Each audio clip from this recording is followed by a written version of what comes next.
Festival of Lights is my new opera in progress, sponsored by Harvestworks, but funded by the New York State Council of the Arts. It explores Orphism, which is a nonviolent vegan spiritual movement that lasted for over 600 years in ancient Greece and Rome. It was based on the teachings of the semi-legendary musician Orpheus, who people like Plato did think existed as a human being. Nowadays, and much later in antiquity, they thought it was a mythological figure, but it's unclear because the teachings of Orphism were based supposedly on Orpheus, and they were passed down through the centuries of antiquity, 600 years. We're talking about 400 before Common Era, at least 200, 300 or more after the Common Era. So these teachings were passed down in the form of what I think are exquisite small poems. And I would like to just pass around, take your time. You can see what these actual poems are, separate from, if you can read in the door, separate from my piece. Orphism was followed by people around the Roman Empire, which was, as you know, gigantic, stretching from essentially Britain through Afghanistan into India in part. Why did people follow this? I think the reason I am very attracted by reading these poems, and I'll talk about what the poems are in a while, is that it was a non-violent movement. It was influenced apparently by Pythagorean thought about vegetarianism, but it went further in becoming a real spiritual movement as well, that very much emphasized the afterlife. This is way before Christianity began, most of those years. So they were, some of them at any rate, they were in different social strata of that entire humongous geographical area. What we know of them is in writing, so that anyone who was not in the elite upper classes was unlikely to be writing or reading, but what we have that survives is written by probably people of that social strata because they could afford it, to learn writing and to preserve it. So they were in part highly disciplined practitioners who believed that through the pursuit of consciousness and knowledge and strict nonviolence, they would become actually immortal. For them, that was like being a god if you never die physically. And that they would keep their awareness and their personality after death. I'll just comment here that I think this is coming up again with AI and, freezing technologies for human beings. How can we live forever? But this is a version from several thousand years ago. How do we survive physical death? Is it possible? So Festival of Lights tells the story of one such Orphic activist, I'm calling them, because this was against, most of the culture then and now, who are not vegan and do support wars and so on. So this one Orphic activist is my leading character, and he, she, because it can be played by either, the character is called the soul, so it can be played either by a mezzo-soprano or a countertenor. And what he, she is doing is struggling to apply the Orphic instructions for the afterlife and therefore become immortal. A few words on why I wrote this, aside from what I said before, the nonviolence. In my view, as of now, the Earth and its ecosystems and human cultures, which are part of the Earth, are at risk of utter debasement and extinction being attacked increasingly by destructive and unregulated technologies of violence, hatred, falsehood, and greed. Nonviolence as an aspiration, of course, appears here and there in human history. It appears in our own time, as in other times, primarily in fringe groups or religions. Ancients around the Mediterranean, like in ancient Palestine, they were placed on the chest or by the right hand of the corpse. Even after cremation, they would place it in symbolic places of that sort. So even they would be sometimes made, if the person was wealthy, would die into a gold diadem to put around the head of the corpse. And on these gold leaves were written things like, I was passing around, whoever has the book on the Orphic poems, hopefully it will flow around to you and you can read the actual poems, not just what is in my piece. These poems were meant as helpful instructions for their, once the person died, for how in the transition to the afterlife, which they evidently believed in, they would prove or state their nonviolence and their pursuit of knowledge and morality, and thereby attain morality, immortality. So I was drawn to create this piece to try to imagine what it was like for them to participate with them, at least symbolically, in their desire to escape death as mental and physical annihilation. As a professional performer, I know that if you want to really understand another person's experience and feelings, the most, to me, effective way is to learn their movement patterns, which include vocal movement patterns that you can hear.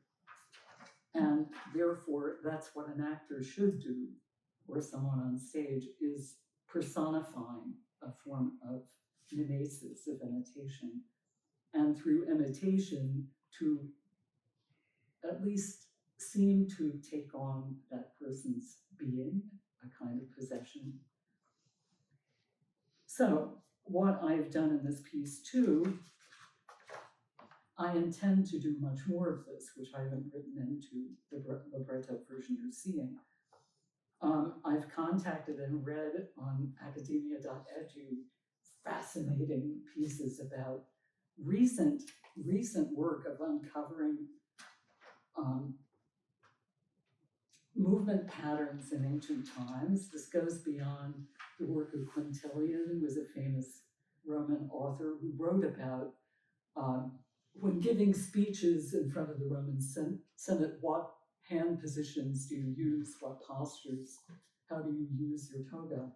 But similar items, either from obvious things like visual art, remain and have been much more codified in like the last 10 years by various classicists and archaeologists around the world. And this stuff fascinates me because as a previous, singer, the detail of embodiment is really important, whether you're doing a sport or Laura Gian Vittorio Ungor, who puts out writings about this stuff, gesture movement in ancient times, and she's at the University of Vienna. And there's a guy in this country who I hope too will communicate with me more, Ian Mower, who is classicist expert in early Mediterranean cultures at the University of Michigan, and there are others too. For whatever reason, this stuff obsesses me. It is so exciting to me to see, to have some sense of how people like us, they were identical to us genetically and evolutionary terms, how they moved and stuff. You know a person only by, sitting with them and feeling, even if it's unconscious, the way they move, the way they sound has meaning to all of us. So, okay. So having also, I should mention, about 8 to 10 years experience in Indian classical music of a sort, I was involved here in New York when Indians started coming big time to this country in the 1990s. As you, I'm sure, know, now masters of Indian classical of many different types of music from India are here. Lots of them live in Brooklyn. I happened to find Mrs. Swati Bise, who is traditionally trained Bharatanatyam dance drama. That is a form of ritual drama. Okay, so first I'm going to tell you a little about the sources of Orphic writing, most of which is poetic, because for one thing, it's easier to remember. That's why, all those ancient epic poems were in poetry form, because the rhythm, the alliteration helped with the memory. So there are several sources for the Orphic writings. I brought you to show if anyone cares to look. These are several of the scholarly works. There are a good many of these now on Orphic writings, defining them. They existed in several forms. One were called the Orphic hymns, about which no one in antiquity wrote. These are mystery cults. Orphism was a mystery cult, and there were not that many, as I'm now learning. There were the Eleusinian mysteries, which are much more famous outside of Athens. That was Demeter's mysteries. There were Bacchic, orgiastic cults, which were very, very popular for hundreds of years. But otherwise, there were the Olympian gods, and no one had a mystery experience with them, at least as far as we know. So they became, it appears, less and less interesting to people of that time, and people were attracted to, like early Christianity, seemed to be a mystery cult. So there are the Orphic hymns, there are 87 of them, and these are well documented. The documentation survives, even though no commentary on them survives. And they're being passed around at this moment, and they are probably what preceded the beginning of an Orphic rite. So writing a libretto, which somebody did eventually back then for the Orphic mysteries. These were the first elements that were right, okay. This is no Orphic mystery going on here. Okay, right. So there are Orphic hymns. They exist very well documented from ancient Greece. There were things called Orphic rhapsodies, which recently have been shown to have parts of them that exist from Homer's time. The language is similar enough. And so they were apparently epic poems recited. That's very important because this is a performative thing. To recite a poem is part of what happened in mystery rites. Okay. So there were also things called the Derveni papyrus and the Gur papyrus, and these Bacchic gold tablets, which I mentioned before, which were these poems, Orphic poems, written on gold leaf. Okay, moving right along. So these poems, the Orphic gold leaf poems were apparently the actual instructions of, you could say, a priest. So this was not an organized religion, but they were instructions for the afterlife, and they would have been probably revealed in the middle of an Orphic mystery cult performance, though no one knows. So they're the Orphic hymns, which talk about they are invocations to a god, many different gods in these 87 hymns. And then there were these much more intimate, mysterious purveyance of knowledge in the middle of, probably, I'm estimating, I'm creating this. No archaeologist would dare to do it because not enough is known. I'm an artist, I can invent, and try and connect them. So in the middle of a mystery rite, these mysterious poems of what you do, supposedly after you die, what do you say, where are you going? True to form that we've inherited, Orpheus is known as the journey to the underworld, but that's only, I believe, part of Orphism itself. It's been elaborated in much more recent years into Orpheus and it's Italian Eurydice, but that is not probably what Orpheus really was. It was just an example of when you die, there is a journey, you will be interviewed by someone, and you have to know the right words. There are even passwords that exist in these gold leaves. They're actual, you could use them on your computer. You say the password,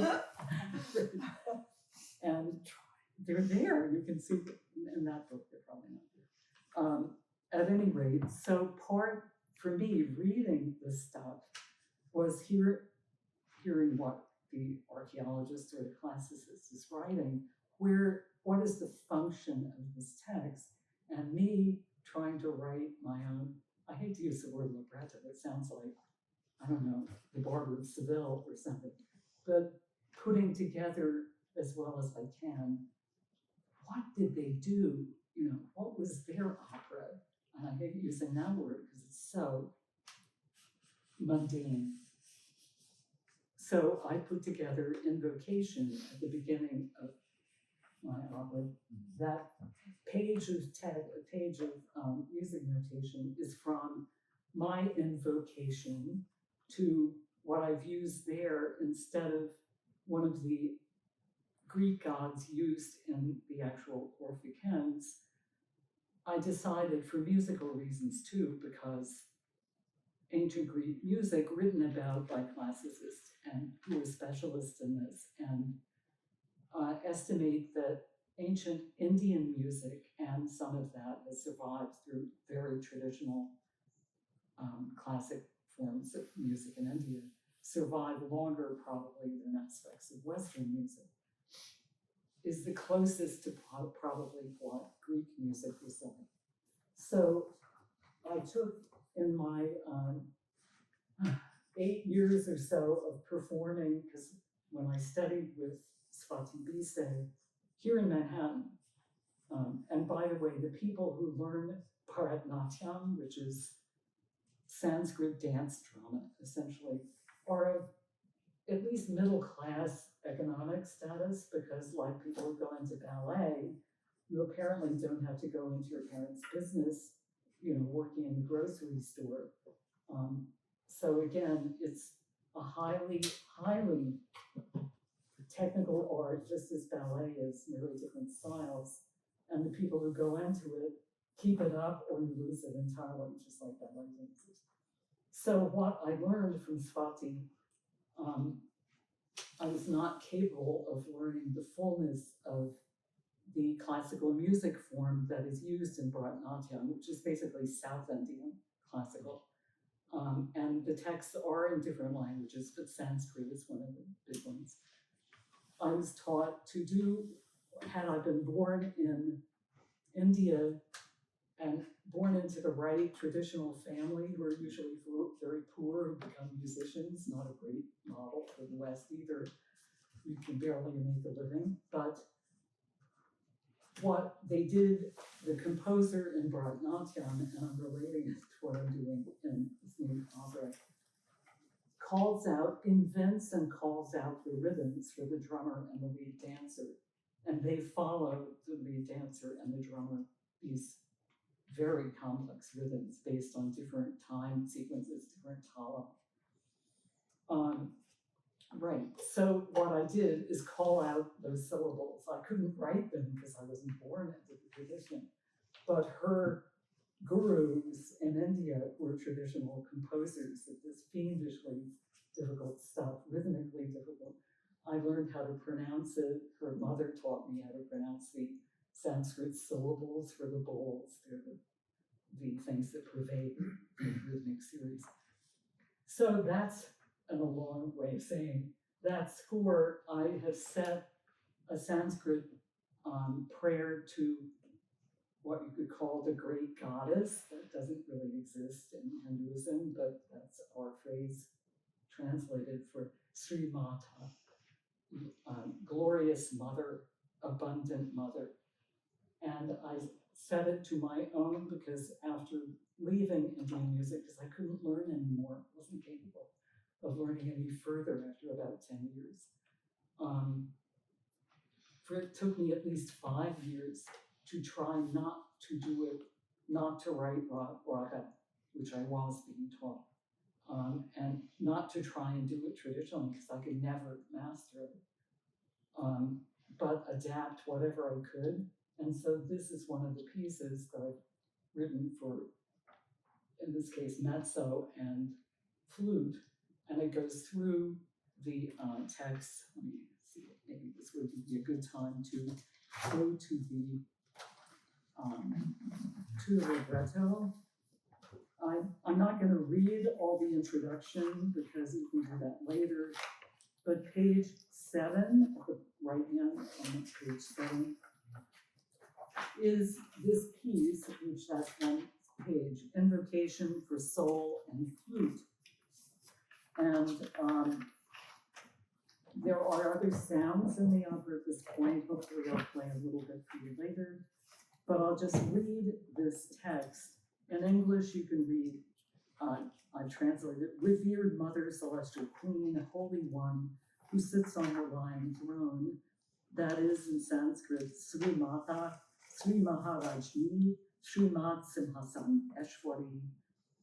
And you can read further, I'll just read the Sanskrit. Chidagni Kunda Sambhuta, Deva Karya Samudyata, Udyat Banu Sahasrabha, Chadur Bahu Samanvita, Sri Mata, Sri Maharajni, Raga Svarupa Pashadya, Krodha Karan Pushatwala, Manaru Pekshu Koranda, Panchakama Kasayaka, Ijaruna Prabha, Puramaja, Brahmandan Mandala. So this is my imitation of the Greek Orphic hymns. This is my invocation. Come, God, goddess, help me now. I'm going to ask you for a favor. I've been your devotee all my life. Pay me back. Help me over death to eternal life. And so after that appears in the opera, the next part, as you can see, I'm not sure whether I should play any of these excerpts now. Maybe let's play just part of number 1, which is the invocation that I just read. And you can hear this is MIDI, so for those of you who aren't musicians, it's a kind of cheesy output of the music notation system. It's not great sound, but it's an annotation voice, which has no words, and an annotation flute.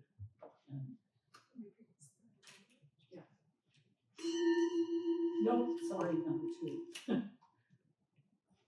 No, do that one. Go back, yeah. And this is actually the introduction to the invocation. Those are electronic sounds. Some will be percussion.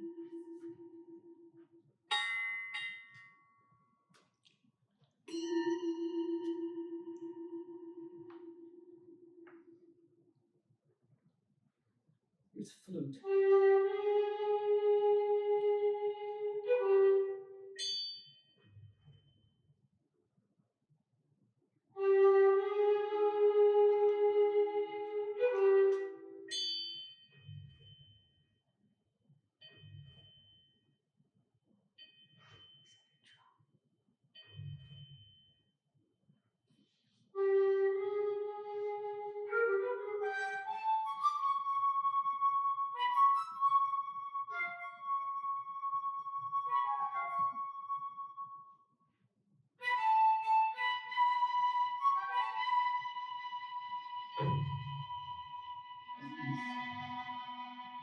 Now the mezzo soprano will come in a moment. So it's very.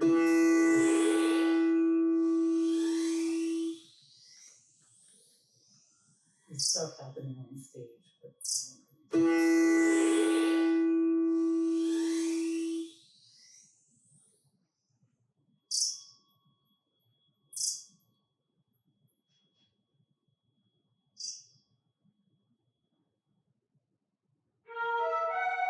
the voice. Srimata.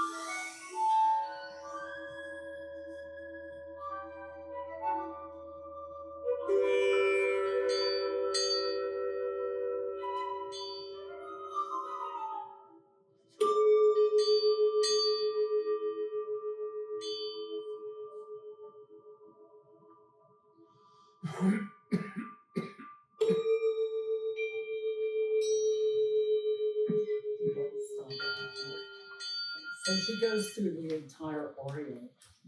So the next section, we're just going to play a brief moment from, on page 8 again, is dialogue. This is where the soul, which is now approaching, you could call it a temple on stage, apparently has just died and is now in the transition and is trying to remember the right instructions. So the soul comes up to the watcher, who is obviously a figure negotiating the afterlife. And this is the tiny interaction between them.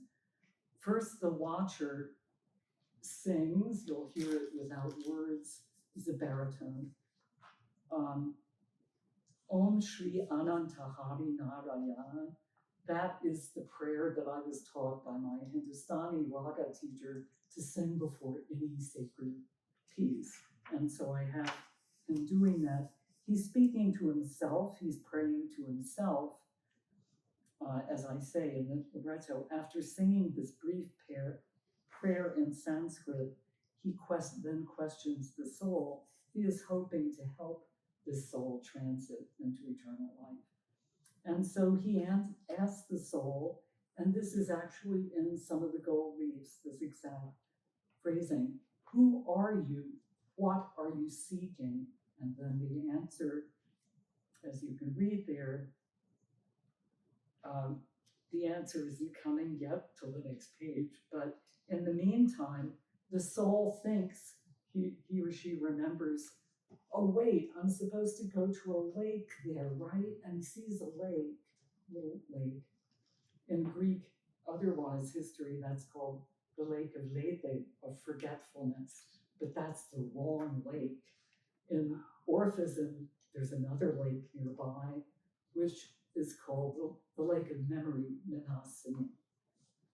I'm calling it the lake of consciousness because I'm drawing further into our current thoughts about if whoever thinks about the afterlife, can we freeze ourselves and wake up later?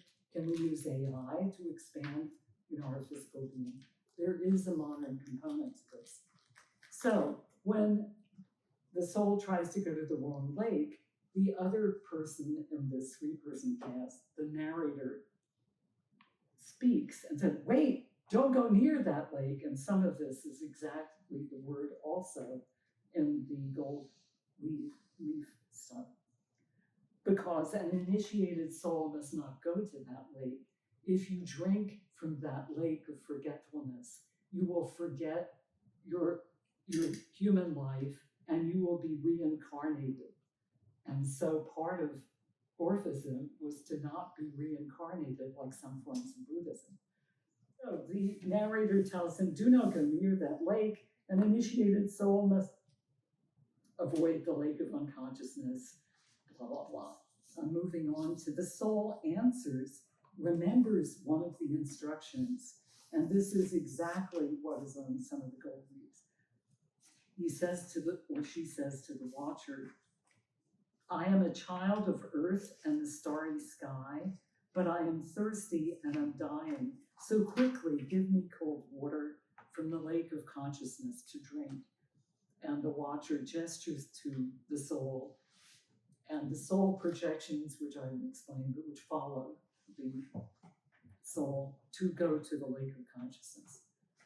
So let's play that, which is, yes, let's say. Yeah. So he's singing the sacred prayer now.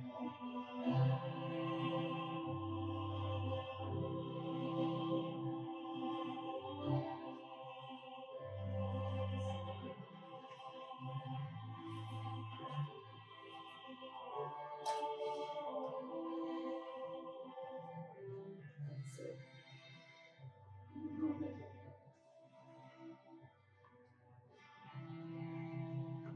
And he's asking him, who are you in this next part?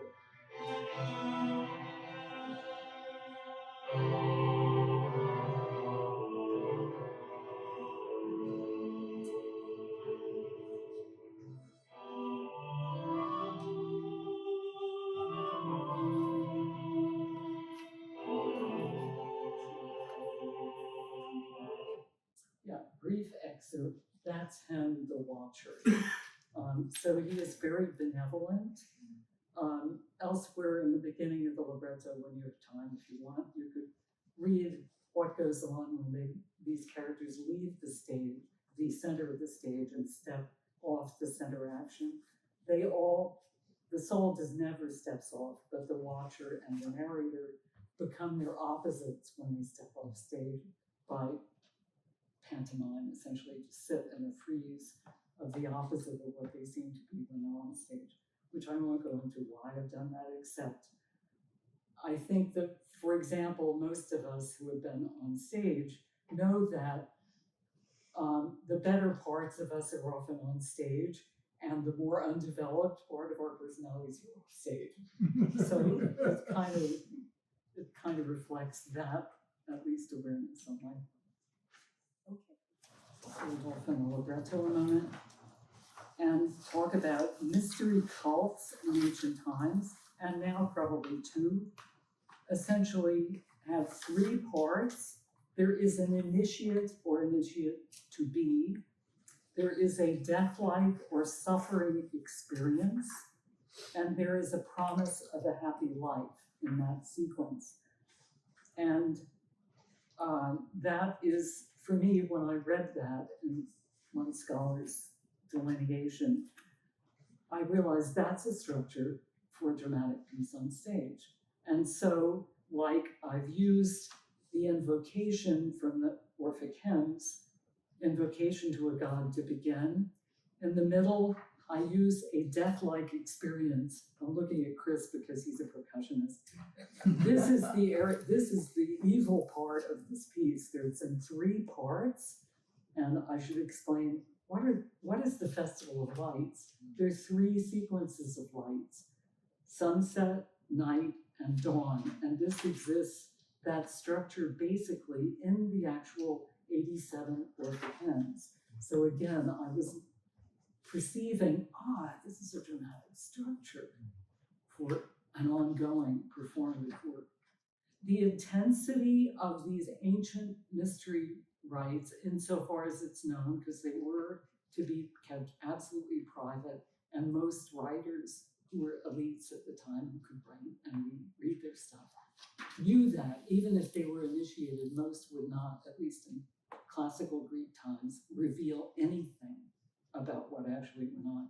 But it is known that the progression of the dramatic force, if you want to call it that, proceeded from, it developed into intensity. In other words, could start with an invocation, develop the emotional intensity into the experience, death-like experience, which was usually very disturbing, as one can see in the written survivals, for people going through it. It did feel real, and it was not as fake as some early modern writing thought it was. Like the priests would put up, ghostly figures, if you like Disneyland. Apparently not. It was less manipulative than that. So it progressed from invocation to intense death-like suffering, and then a resolution into the promise of a happy life or a happy afterlife. Just in brief, the kind of poetry, or it's almost always in Greek, even, the Romans favored writings in Greece. They modeled Roman society's development upon their admiration for what had happened before they took over Greece. So there was rhythmical prose, and there was more organized poetry. And so I've tried to use that in the opera, which is not unusual in really fine operas like in Monteverdi. There are more spoken, where the audience needs to hear the actual semantic meaning of the text. You do not fully sing, because that will mask the actual perception of the language. You hold, you can have plain speech, not chant, not notated in pitch. You can have notated pitch, like Sprechstimme, it's called in German, which is not fully the timbre of speaking, but it's on pitch. You can have chant, which is voice, it's singing, but not outside of speaking range, essentially. And then you can have virtuosic singing, which is below and above normal speech range, in which you cannot recognize the vowels, anything sung way above or beneath speech range cannot be perceived as spoken vowel.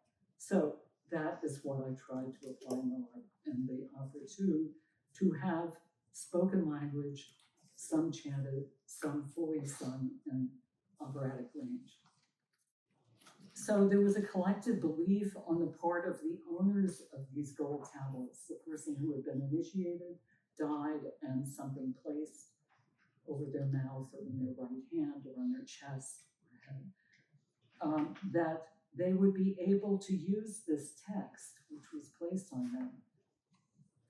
This would be information, remind them, again, memory versus forgetfulness, of the information and the knowledge to attain eternal physical life. It's not just mental, weirdly physical.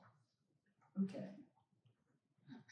And to do this in the rituals, and that's what I've done in my piece, it is a journey to the underworld, not like the traditional operas, but I'm trying to preserve as much as I can read about what actually might have happened in ancient times.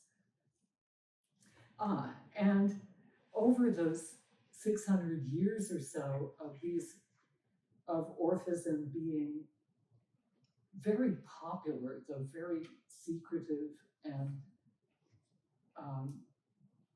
individualized in a way, I think many things before the modern era were not individualized. For example, some of the tablets mention the gender and the age and the name of the person.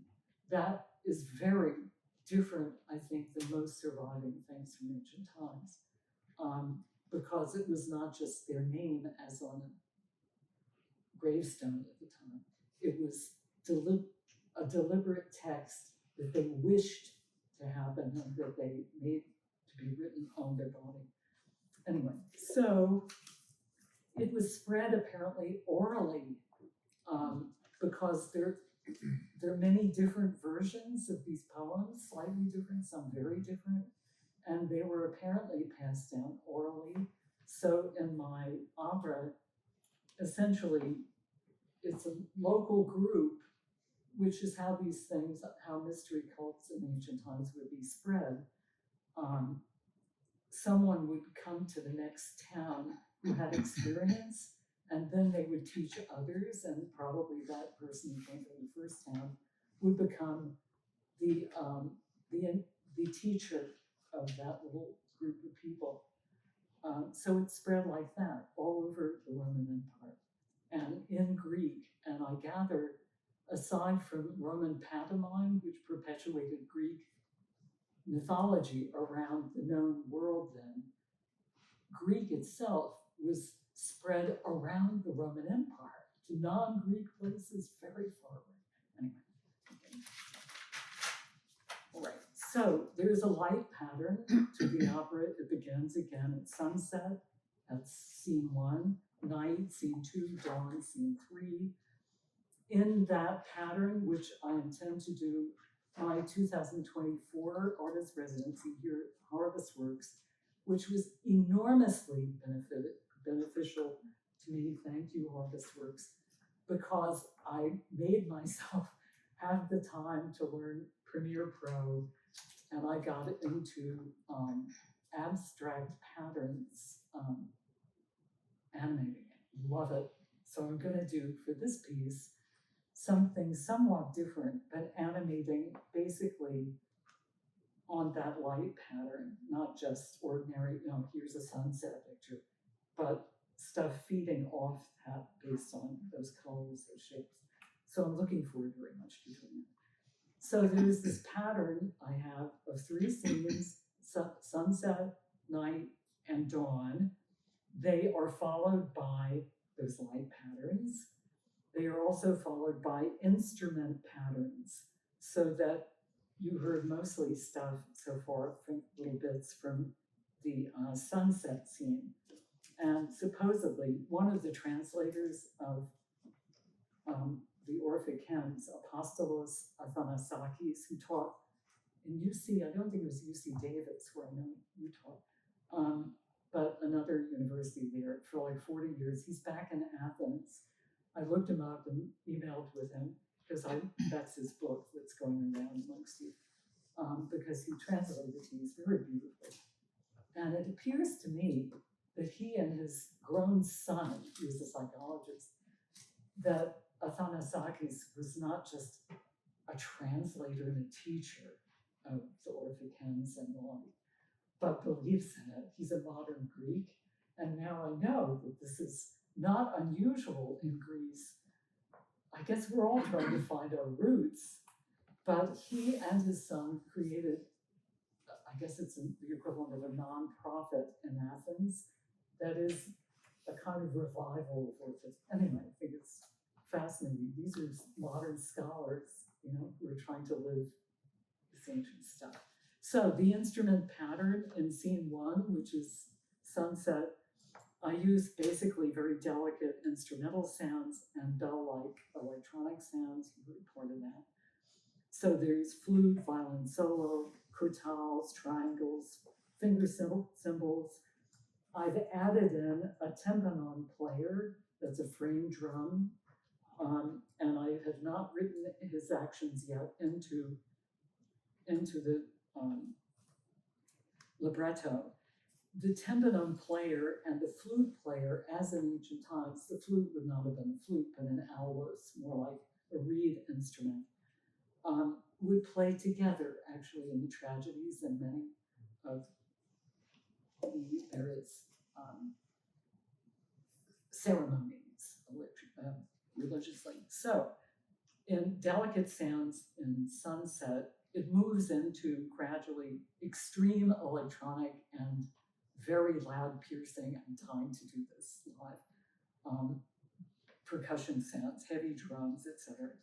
And in this scene, I want the sound to suddenly emerge in spatial differentiation all over the audience space, whereas the first scene, sunset, would be basically stereo, 2 sources of sound on stage, right and left. It would enlarge into the whole area of the audience in the second night scene to be more frightening, essentially, because when I heard, like Seth, one of the performances of your piece down at the gallery, Friedman Gallery, I loved some of the effects you got, which were no use to many of you here. But the sound, unlike my era that I grew up in of electronic music, where you were lucky to have 2 or more stereo differentiations, just 2 sides orally what you're hearing. What Seth and other such composers are now doing, which I want to do too in this piece, is to have the sounds, which is very difficult, I know, to have the proper loudspeakers and placement and size of room. The sound will be, if you choose it, directly in front of you, like here on my face. or right 2 feet away. You can actually, this is wonderful theatrically. You can scare the hell out of people. And excitement, not just, manipulating people. So that would be the central scene for loud percussionists, like drummers and stuff. Then the last scene, starting again with sunset night, this is dawn, and it goes back briefly to peaceful sounds. We're now reassured, the soul's reassured that, wow, I think I am going to live forever. And then comes in at the end a choral dance, which was probably typical of what happened in mystery cults in ancient Greece as well. It's also typical of any piece on stage. Most of them, at least before modern times, would want to end with a big finale. So I gave myself a finale in this piece, and I'm not sure which track it is. It's the very last one, yeah. And tell me if it's too loud. So before you press play, so this is after the soul has become reassured he is going to live forever. Then everybody sings eventually this final number, and you can see it in the libretto, very simple words on the very end. This is in the very last page. The sole narrator, watcher, and the floating chorus. First, the soul sings alone, and that's what we'll hear. And then the soul is joined by the entire group. So it's supposed to be a rousing finale. Yeah.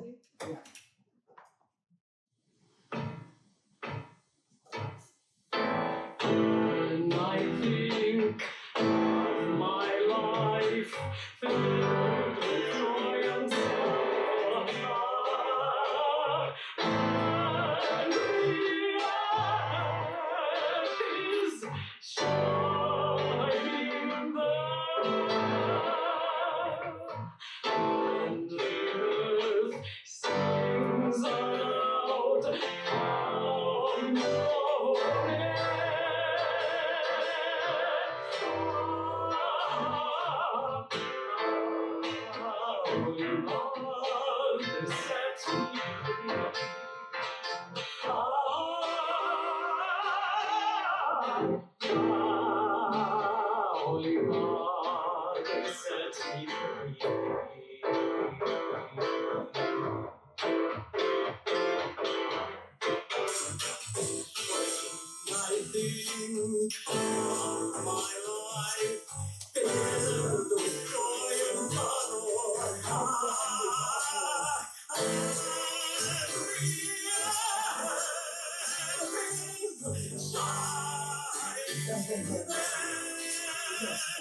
Yeah, there's some interference. This file was at 96,000 sampling rate, so it was, who knows why.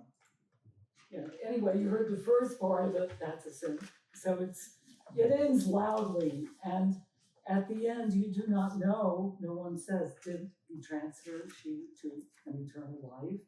They're dancing at the end, so it's hopeful. So you never find out. At any rate, okay. Other things I plan to do with this piece is particularly work on the gestures and movements, as I've mentioned, reading more of these several academics' work on ancient movement patterns. Insert, for example, recently I read, it's amazing, this kind of research is out there.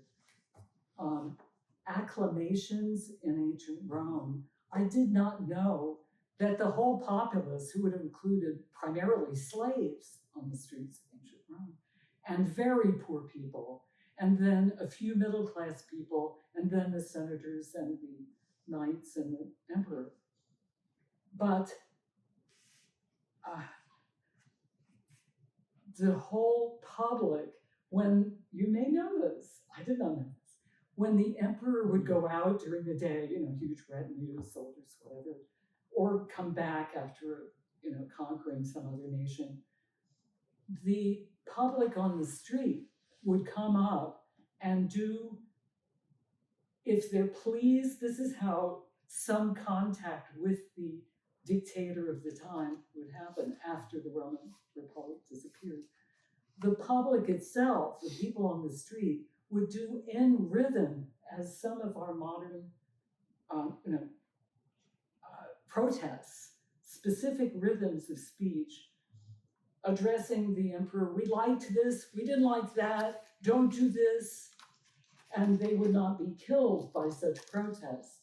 This was part, I gather, of the culture of ancient Rome, probably that helped it exist as such a dictatorship for so long, that there was some input the public could see.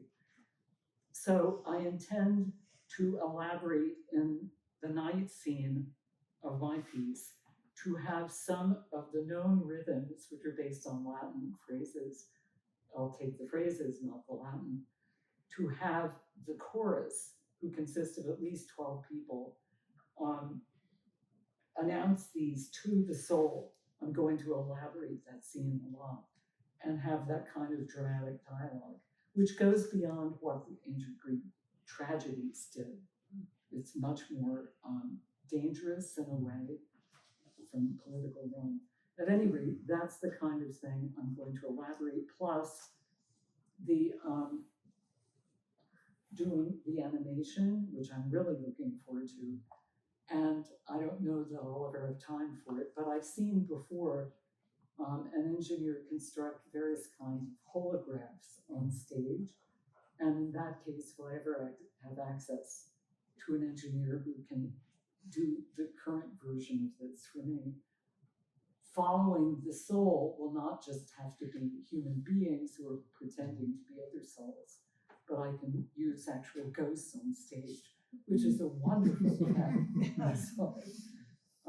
So stuff like that. Right, the music, already you've heard more than one, Indian influence saying, when I had the brief thing of the Watchers, which is preceded by string accompaniment. Through this piece, I'm using various Hindustani songs I was taught.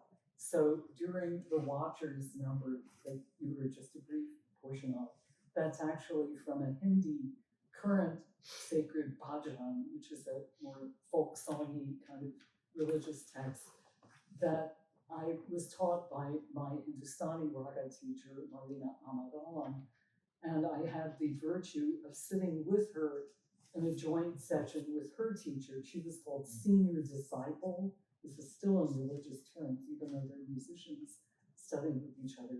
So her teacher was Pandit Jasraj, who died about 10 years ago. Big, big figure in classical, the most serious form of South Indian, well, North Indian in this case, classical. So I got to take a few lessons with him and experience that level. That form of teacher singer, just like here in the US, where opera singers usually, whatever their religious background, sing the high holidays, Christmas. They'll do, the Hindu ceremonies too, if it's Western music. It does not matter the religion, and Jasraj specialized in that. So I learned from his leading student, Marina, tunes that were Muslim in a not Hindi, it would be in Urdu or something, and the raga associated with it, and then in Hindu stuff. And Jasraj, I believe, even sang some Christian things. So that to me was also a wonderful little experience of Indian diversity and tolerance of, at least amongst artists. Okay, so I think that's it. Let me see.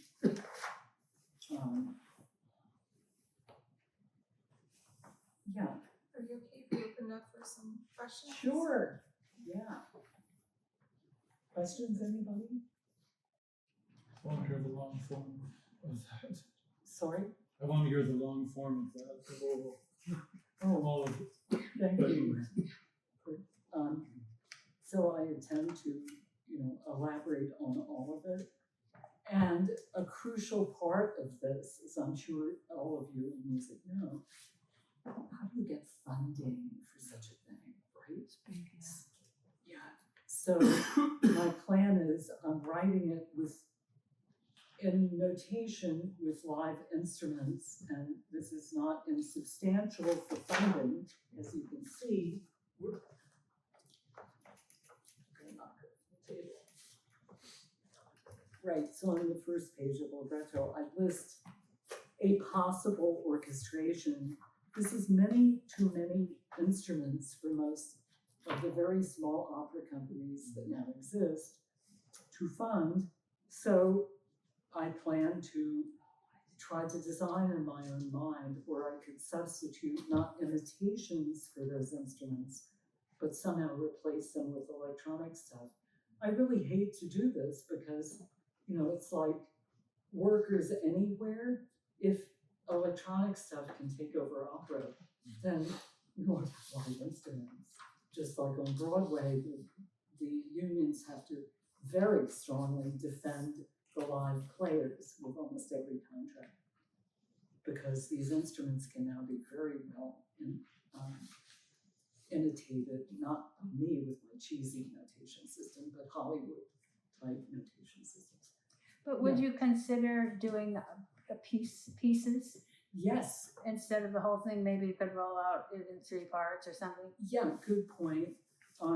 What do you not fund? The things that usually don't get funded, which are obvious, are the stage things, costumes, movement, the director, the choreography. This would need a very careful, maybe several choreographers, advised by scholars. Sure. Yeah, so one of the immediate things I want to do is construct that night scene, which could be with percussion and very little singing, so it could be done by actors, who, I'm sorry to say, are cheaper to hire than singers even. Singers don't get paid for either.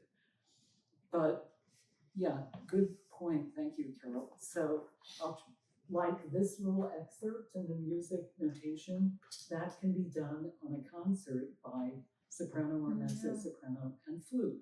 That's fundable for a concert, does not have to be staged. So I will try and do that, as well as create electronic stuff that can be substituted for the large string section. So, It's very exciting. I think that's great. yeah. Hearing you describe it, it sounds like a big work, not a small one. Right. I would want it to be an hour and a half. Oh, thanks. I'm not sure how long it actually is. I told Miska, New York State Council, it would be a half hour, but I know it's much longer than that. And the longer it is, the harder it's to fund, So, I was thinking, okay, I can create a total piece, complete, electronic, with animation all by myself. And I can do that. And the piece I created in 2024 for the Harvestworks Artist in Residency was animation with spoken, actually AI voices, speaking poetry, and electronic sound. That was not a stage piece. It's 30 minutes long, and it is totally canned, if you want to call it that. You can play it back. I do not know where I want to put that piece, because people playing things back at home, as you know well, most people don't have elaborate professional audio and video equipment. So if people are seeing such a thing on their phone, I don't understand that. I'm too old to understand it, maybe. But I can't see the detail, even with good glasses. I can't see the detail. But the exciting part of your investigation is the whole religious Orphism thing. I think that is what's going to be driving any interest. Okay. Don't you think? Does everybody agree with me? I think So The whole death thing, I think Okay. it's awesome. Could you do a kind of appetizer thing, a short version of the most essential message, and then try to get a bigger thing funded? Well, I'm not sure I know how to do that. Artistically, what to choose. And I know many other artists when I've been on occasional grant panel. Let's see, this is a great people. Why did they send that? You know, this is what agents used to do. Ah, yes. And before notation, I could notate my own piece. That notation system 3 years ago vanished, finale. So on modern operating systems, it is corrupted. You can't use it. You have to learn a new system. Oh, that's fine, right? No, it isn't fine. Everything is constantly renewing in ways that the Yeah, artist does yeah. not choose. And in a trivial way, that's my opening statement about unregulated technologies, which are far more dangerous than music notation. But it's the same thing. The actual use in a healthy manner by the professional, whoever is using this software, should be the determinant of how it changes. And I've suggested for decades to a few companies, why don't you, for grossly higher price, have the option of selling software with the older operating systems? You could choose, you could pay big bucks for it. I would do it. I do not need an engineer to tell me, oh, then you can do this. No, I'm sorry, I need to create this work. So you could have choices. You would have to pay, but why not? You know, some of the softwares it was better before, you know. So if you have the option, keep the old operating system intact, pay up the kazoo. Anyway, so do I do? And what you said, thank you, because it makes me think, okay, if I do, or what Marina said, I'm not sure I could shorten the version, but I could take one section. One piece that one scene. you want to throw out to fascinate, like the Gotcha. whole Like the thing of the Orphic Yep. mysteries, Right. and then suggest the links to other things. Right, so I could do one of these three Yeah. scenes, and that would be canned, I'm using that word, in other words, it could be played back. That involves, you know, using live voices, which requires funding. You know, I'm sorry, being on the negative edge, but it is hard to get large performances. Yeah, so at any rate, as you say, I think it is, if you call it religious, the spiritual aspect that is maybe Fascinating. okay. Yeah. There was one more There was a question. Oh, Oh, I was just going to say that you can usually hack old software by creating a virtual machine on your computer. So there's like if you create a virtual machine that runs like an old version of Windows, got you. you can like crack old versions of Photoshop and old versions of Premiere Pro. You have a So- business going, really. Well, it's actually that's like because a lot of people that use electronic arts, there's the like CCCN in Germany and stuff, like hacking is a huge, I think that from what you were speaking about the use of electronics versus human and that debate of like labor and the imitation of, I think a great resistant part of it is hacking and like what surrounds hacking, and that is how people use like old versions of Photoshop and stuff. So I just Well, figured if thank ever you for need saying it. access, there's a huge whole community around hacking old softwares. May they put out their notices that they can be hired.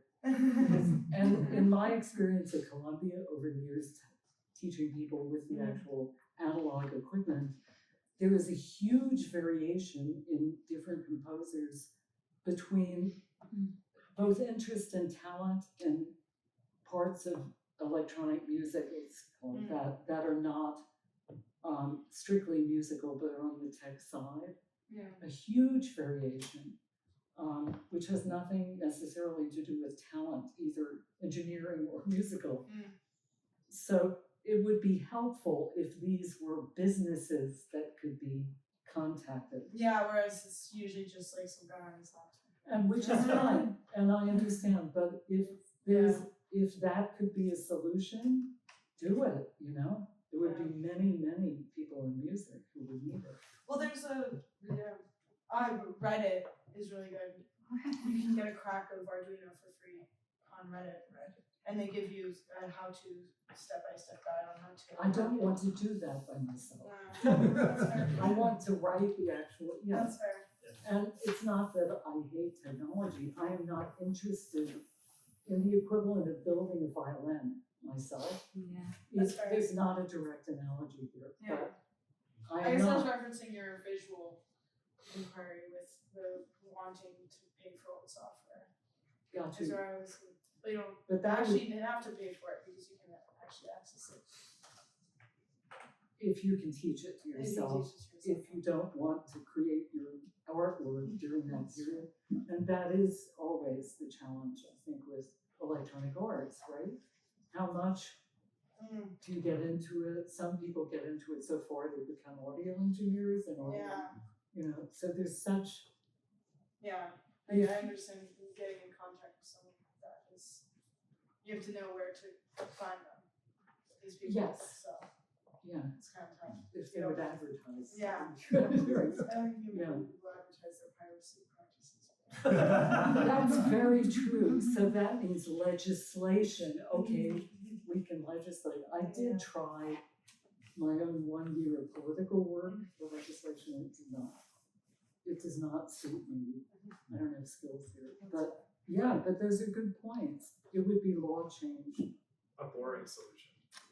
Every time there's a paradigm shift in an operating system, we keep one of our machines frozen and put it on a shelf, and then when we need to go back and do that. So when Finale died, we bought a Mac Mini with the last version of the operating system, and it sits on that machine, it runs on that machine, and that machine's not allowed to be updated.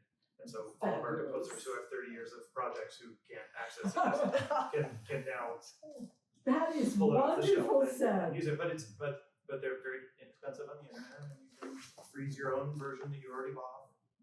Like, there's ways we can talk about it. It's Really, It's just if we could advertise. then you're not learning a new thing. You're just staying using the old thing, just resisting progress. Which is, That is wonderful to hear. Really gives me hope.